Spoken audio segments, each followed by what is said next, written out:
I'm going to give you a lesson on Newton's law of motion. What are Newton's law of motion? Newton's law of motion relates to an object's motions and the force acting on it. In other words, it describes the object and the force acting on it and what are the changes that you can observe as a result. Newton's law of motion laid the foundation for classical mechanics. It has become the backbone for the classical mechanics. Newton, he was a scientist, he was a physicist and mathematician. He founded 3 law of motions. So in this video footage, I will explain you the first law of motion. What does the Newton's first law of motion states? Yes, when an object which is at rest, it will continue to be at rest unless an external force acts on it. When the object in motion, it will continue to be in motion, in uniform motion, with the same velocity, unless a force, external force acts on it.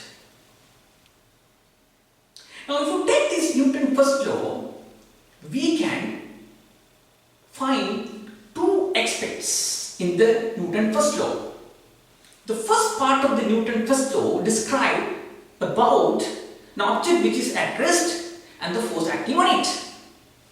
If you take the second part of the law, it describes the object which is in motion, in uniform motion, and the force act on it.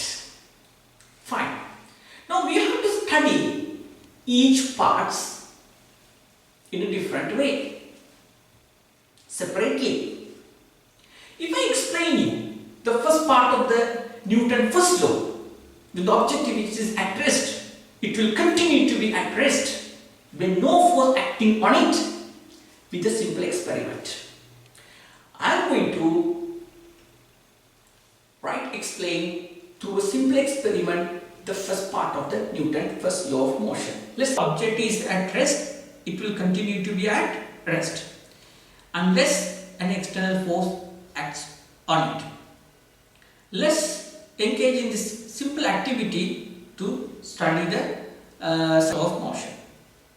The object requirements are a small sheet of paper and a full sheet of paper,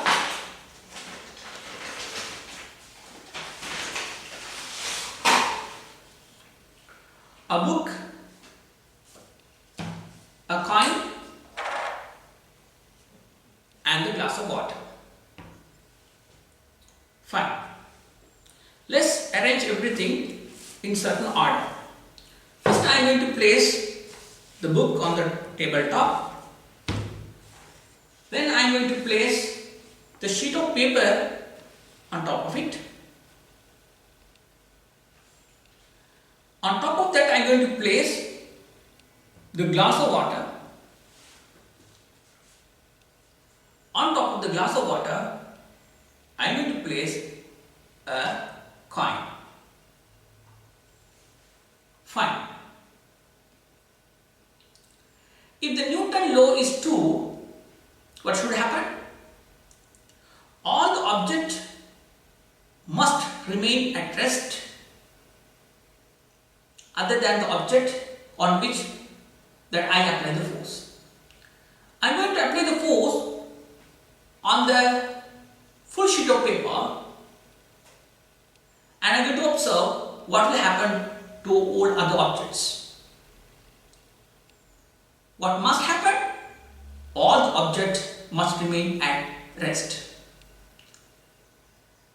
I know that this experiment seems to be a little bit risky because if anything happen, any failures happen, everything will collapse But I have the total confidence with Newton's first law of motion.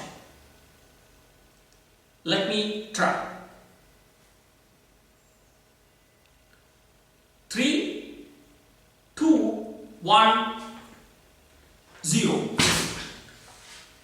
What did you notice? You notice that the sheet of paper was dragged away because I applied the force on it, but other all objects remained at rest. This book, this glass of water, the small sheet of paper, and the coin. Fine. Let me further explain you by making small adjustment onto the experiment. I am going to further up the experiment. Fine. I am going to drag this sheet of paper and observe what will happen. If I apply the force on this small sheet of paper, what should happen? The coin should remain at the same place. Isn't it? Fine. Because the coin does not experience any force. Shall I do it and see? Right. What did you notice that? You saw that the coin was remaining in the same place. As a result, it went into the glass. By now you might have understood super clear the first law of motion. Okay, fine. Now I am going to explain you the second part of Newton's first law of motion. Just to remind you, it says that when object is in motion, it will continue to move with the same velocity unless external force acts on it. So, I am going to engage in a simple activity to study that. I have got a marker and a hollow tube, a plastic tube. I am going to insert this marker into this tube and I will continue to move both together. I will keep moving it to certain distance in front of this board and then I will suddenly apply the brake. I will stop it. Then I will observe what will happen to the marker which is kept inside the tube, and what will happen to the plastic tube, I mean the external.